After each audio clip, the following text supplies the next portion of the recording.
3 thesis है, उसमें एक थीसिस है कंपैरेटिव एडवांटेज वाली।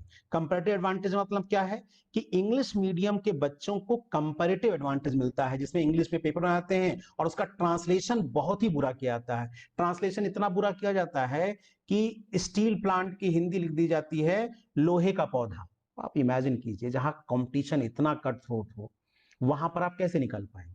या कंपैरेटिव एडवांटेज का हमने एक थीसिस बताई थी, उसमें यह कहा जाता है कि आप 2018-19 का पेपर देख लीजिए मेंस का, ट्रांसलेशन इतना जटिल है कि आपको 4 मिनट लग जाएगा, आप समझेंगे ही नहीं।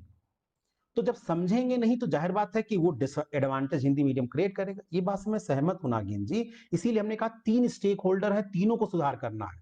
पहला स्टेक होल्डर कौन है?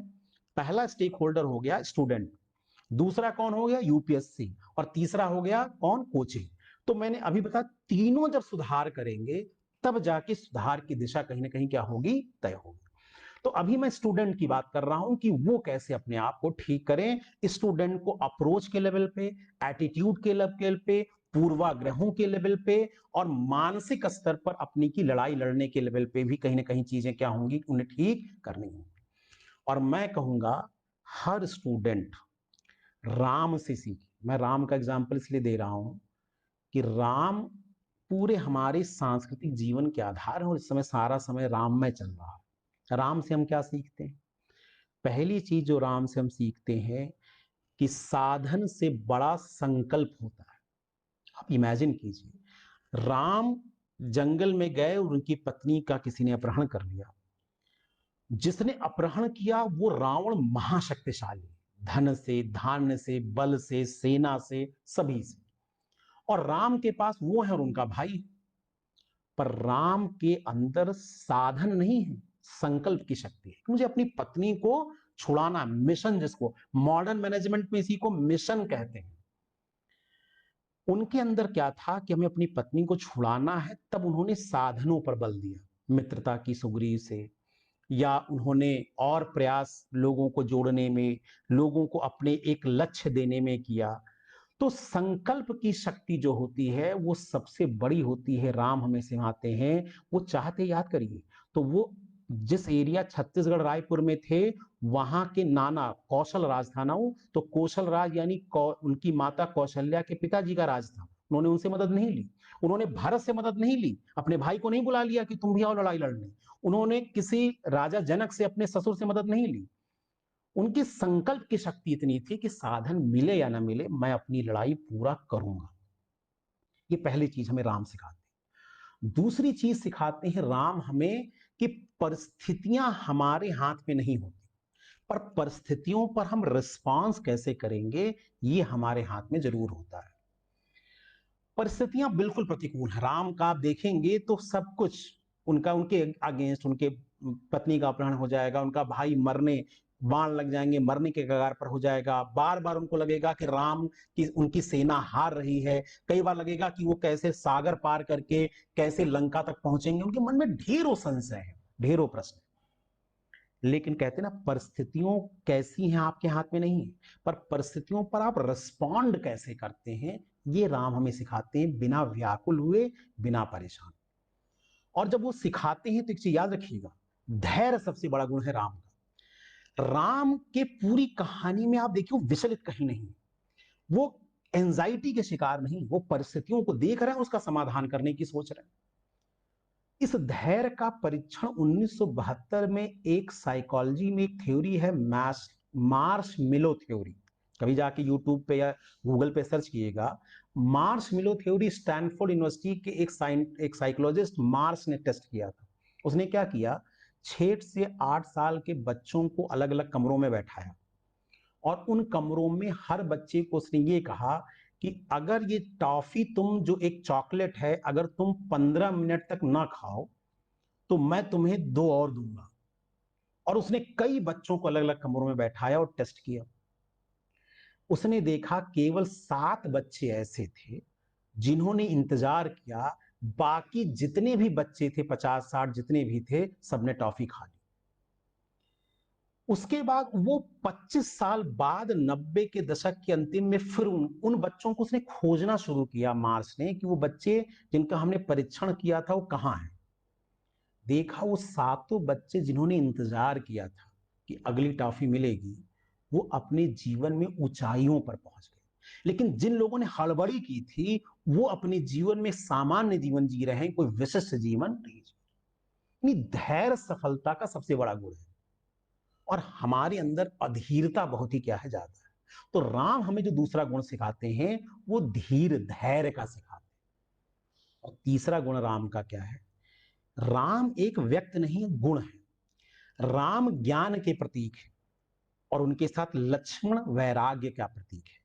यानी जब ज्ञान वैराग्य से मिले, भरत प्रेम और करुणा से मिले, सीता शक्ति से मिले, हनुमान समर्पण से मिले, जामवंत मेंटर से मिले, सुग्रीव मित्र से मिले, तो भक्त तो प्रेम, मित्रता, जो तार्किकता, जब सब मिलती है तब हम अभेद लक्ष्य को भी भेद लेते हैं।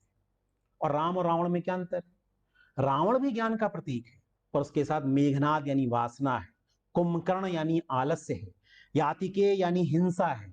तो जब हिंसा, आलस्य और ये सब चीजें जुड़ेंगी, तो ज्ञान भी अहंकार और आपके इसमें बदल जाता है। तो मैं स्टूडेंट से कहूंगा कि कहीं ना कहीं हम अपने जीवन से सीखें और विकल्प सोचें। क्या क्या विकल्प है रणनीतिक स्तर पर? एक तो विकल्प हमने कहा, छोड़ ही दो एग्जाम। और अगर वो नहीं छोड़ना चाहते हो तो लड़ाई लड़ो, और लड़ाई लड़ो तो तथ्यों पे बात करो। प्रीलिम्स तुम्हारे लिए चुनौती है, मेंस में कहां क्या चुनौती है, और अपने पर विश्वास करो। विनय सर, फलाने सर, उनकी सुनो, पर प्रोसेसिंग अपने दिमाग की करो। अपने दिमाग पर ही अंधभक्ति वाली परंपरा क्या करो, छोड़ो। ये हमने कहा कि हमें सीखना चाहिए स्टूडेंट के लेवल पे, यानी स्टूडेंट हमें क्या सिखाएंगे, ये हमें इस पर सीखना चाहिए। दूसरा, यूपीएससी से कहूंगा कि वो भी कुछ करे भाई। उनकी विश्वसनीयता, मैं इस थ्योरी पे विश्वास नहीं करता हूं कि यूपीएससी कॉन्स्पिरेसी करती है ना, थ्योरी पे नहीं, पर बायस्ड है, ऐसा प्रतीत हो रहा है, परसेप्शन है, धारणा है। और लोकतंत्र में संस्थाएं पवित्र तो होती हैं, पर उनकी जवाबदेहिता सुनिश्चित होनी चाहिए, ऐसा मेरा मानना है। अब यूपीएससी को जो ग्रामीण लोगों की धारणा है उसके प्रति संवेदनशील होना चाहिए। संवेदनशील कैसे होंगे? पहले तो ट्रांसलेशन के लिए अथक प्रयास करें। ट्रांसलेशन गूगल का प्रयोग ना करें, ट्रांसलेशन करें और एग्जैक्ट करें, वो करें ट्रांसलेशन जो सामान्य भाषा में हो, समझ में आए। और जो गलत ट्रांसलेशन करता है उसके खिलाफ क्रिमिनल ऑफेंस का आपराधिक मामला चलाएं, क्योंकि वो किसी बच्चे के भविष्य के साथ खेलने वाली बात है। तो जाहिर बात है कि उसके साथ ये काम होना चाहिए। यूपीएससी दूसरा सुधार क्या करे, मैं कह रहा हूं ट्रांसलेशन के अलावा सीसैट का पेपर क्यों अननेसेसरी बनाया? क्या एप्टीट्यूड टेस्ट हो रहा है? आप देखिए, फोर्थ पेपर में एक लड़का 142 नंबर पाया, और अगले साल वो लड़का, आपको पता होगा आईपीएस था, अगले साल नकल में पकड़ा गया। तो कौन सा पैटर्न तुम्हारा है कि तुम पेपर एप्टीट्यूड का बना रहे हो? रीजनिंग का सवाल करने से सिविल सर्विसेज का एप्टीट्यूड कैसे चेक हो जाएगा? और क्या 2011 के बाद जितने बच्चे भर्ती हुए पिछले 10 सालों में, क्या उनकी कोई स्टडी हुई है कि वो बच्चे का एप्टीट्यूड 2010 के पहले वाले बच्चों के एप्टीट्यूड से बेहतर है? कोई टेस्ट हुआ हो, स्टडी हुई हो, कोई रिसर्च हुई हो, तब तो भाई हम मान लें कि 2011 के बाद आने वाले बच्चे वाले ब्रिलियंट। जब ऐसा टेस्ट नहीं हुआ, तो किस आधार पे आप कह देते हो कि ये चीजें अच्छी हैं? तो पहले तो सीसैट के बारे में। और तीसरा, थोड़ा ट्रांसपेरेंसी एंड अकाउंटेबिलिटी क्रिएट करो भाई, पारदर्शी और जवाबदेह बनो। पारदर्शी और जवाबदेह का मतलब क्या है? तुम कह रहे हो मेंस में हमने पेपर भाई 20 क्वेश्चन किए, first paper, second paper, third paper, fourth paper में हमने ऐसे लिखा, मान लिया हमको नंबर कम मिला, ठीक है, आपका आप असेसमेंट कर रहे हो, हमारा नंबर कम हो सकता है, पर हमें मॉडल आंसर मेंस का दो। हम मॉडल आंसर से अपनी और हमारी कॉपी भी अपलोड, तो टेक्नोलॉजी का जमाना है, मेरी कॉपी भी अपलोड कर दो और मॉडल आंसर कर दो। उस मॉडल आंसर से मैं मिला लूंगा और मैं पता चल जाएगा कि भाई मेरी क्षमता नहीं है। और अगर मेरी क्षमता नहीं है तो हमें कहीं ना कहीं फिर अवसर भाई नहीं मिलेगा। तो अगर आप मॉडल आंसर नहीं देंगे तो जाहिर बात है कि कोई ना कोई टीचर, कोई ना कोई सीनियर मुझे भटकाएगा, किसी स्टूडेंट को भटकाएगा, और वो उसके आधार पर नए नए एक्सपेरिमेंट होंगे। तो यूपीएससी से ये होना चाहिए कि वो ट्रांसपेरेंसी और अकाउंटेबिलिटी करें। अब ये कैसे हो? या तो यूपीएससी खुद पहल करे, या इस लोकतंत्र में दबाव समूह की भूमिका में क्या ना कहीं ना कहीं उनको लाया जाए। और दबाव समूह कैसे आएगा, दबाव समूह कैसे बनेगा? अभी देखिए सुशांत के मामलों में डिजिटल प्रोटेस्ट हो रहा है, तो जरूरी नहीं कि आप सड़कों पर करें, आप डिजिटल प्रोटेस्ट करें। आप अपने क्षेत्र के सांसदों से, और लोग कर ही रहे हैं, मुझे यूपीएससी में मुखर्जी नगर में बहुत से बच्चे मिलते हैं जो इस तरह का काम कर रहे हैं। एक सामग्र वो यूपीएससी कोई बायस्ड है ये बात नहीं है, पर मेरी धारणा आस्था लोकतंत्र पे और इस संस्था पे बनी रहे, उसके लिए लोकतंत्र में जवाबदेहिता का सिद्धांत होना चाहिए।